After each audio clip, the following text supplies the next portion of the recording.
Hi everyone, it's Don and I hope you're having a fantastic day. Well, we just got rid of a couple of hurricanes in the Caribbean, and now the Caribbean and the East Coast have to beware of two more coming in. And we also have, well, surprise, another cruise ship has propulsion issues.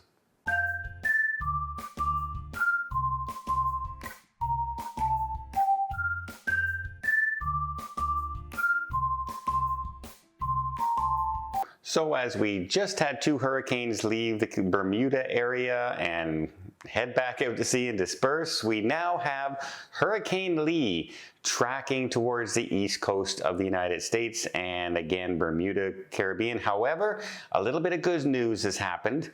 By the time it hits hurricane status, because of a low front over the United States, it looks like it will start turning north even sooner than anticipated, which means less and less possibilities of flooding and damage to the Caribbean as well as the east coast of the United States and Canada.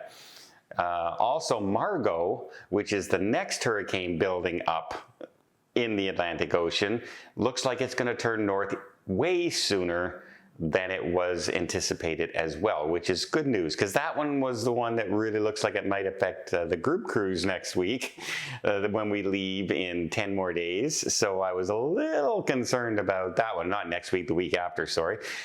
We won't really know the true path of Hurricane Lee until sometime around the middle of next week. Remember, hurricanes only move 13 miles, 15 miles an hour.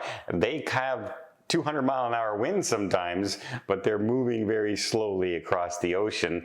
But as it hits the warmer waters, they build up strength, but because of that low front, they think it will be pushed further up north, which is good news, and hopefully doesn't interfere with a lot of the ships. However, one ship for sure is already changing their itinerary. The Carnival Vienza is now changing its itinerary from an Eastern Caribbean. It will now spend more time at sea and head to another destination just to be steering away from Hurricane Lee, not taking a chance that it doesn't turn north as soon as people are now predicting, and instead continues on its way, and it would put passengers in harm's way. So they're not taking any chances. They're changing the itinerary, letting the guests know already. Also now, we have another cruise ship with propulsion issues. Later on today, we're supposed to hear what's happening with Royal Caribbean's Radiance of the Seas that has been stuck down in Alaska, having to cancel 2 cruises in a row. Its next cruise is a return cruise from Alaska to Vancouver, and then it sets sail on a completely different itinerary. This is the last Alaska sailing that's out there. Now, they say that by the end of the day today, we should know whether or not they have to cancel the next cruise as well because of the issues with the propulsion, the ansopods. People on board now say that they do remember hearing like a loud scrape, a loud bang underneath, and people are saying that, you know, because of now it's turning into the ices, could be lower, the warmer waters. It could have been ice underneath that ran into one of the pods and perhaps damaged the pod or damaged the propeller. Although that kind of work is usually, you know, you need some big equipment to repair those kind of things. I don't know if Seaward Alaska is the place to be doing that kind of job, but hopefully they can get it running so they can at least do the last sailing of the season in Alaska. But we have another ship also now reporting propulsion issues, and that's the Disney Fantasy. It has sent out a letter to guests saying that they have had to do reduced speed, and because such, with the propulsion issues, again, not really saying what the issues are, they are skipping the private island Castaway Cay, one of the pivotal main stops of a Disney cruise. If you're on a Disney cruise in the Caribbean at all, you want to stop at the private island, right? It's like being on Royal Caribbean and not stopping at Perfect Day, Coco Cay. Well, you know, Disney's Castaway Cay, especially for children, and that is just a dream come true island. There's so much stuff for them to do, and it's so immersive in the Disney culture that, you know, with the characters walking around, as well as, you know, the lagoons, the sea, the boats, it's just a fun place to be. Well, they're skipping that. They are providing some compensation. Haven't reported what that compensation will be, probably a few onboard credits to the passengers on board. That does, however, bring up a next point of, like the Radiance of the Seas, will this now affect ongoing cruises on the Fantasy? Will they be able to complete their itineraries going forward? How severe is the propulsion issues? How severe is the damage to the engines? Is it a quick fix? Is it something coming up?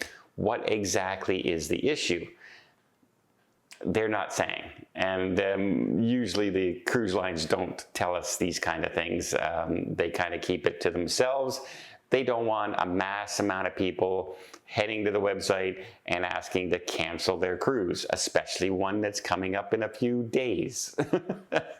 That's why they keep everybody kind of in the loop, out of the loop, shall I say, until the last possible moment. So there, right now we have, again, 2 ships with engine problems. One we're waiting to hear, will it sail on its final Alaska sailing? And then Disney Fantasy, how severe is the problem? We also have Hurricane Lee, not hitting that coast until, will it turn north by the middle of next week? I set sail the Tuesday after that. So I'm hoping that it's cleared and well past New York by the time we set sail that week. And I'm looking at Margot coming in, and I'm saying, good, it's turning north much, much sooner. Hopefully it turns even further away from the Atlantic provinces in the East Coast. Stay away from my group cruise. Please, please, please. Yeah, don't need that. I want to have a great time. And I'm sure we will. The ship is going to be a lot of fun, and the entertainment is going to be a lot of fun as well. Can't wait to get there. Can't wait to meet everybody on board. We'll have a blast one way or the other.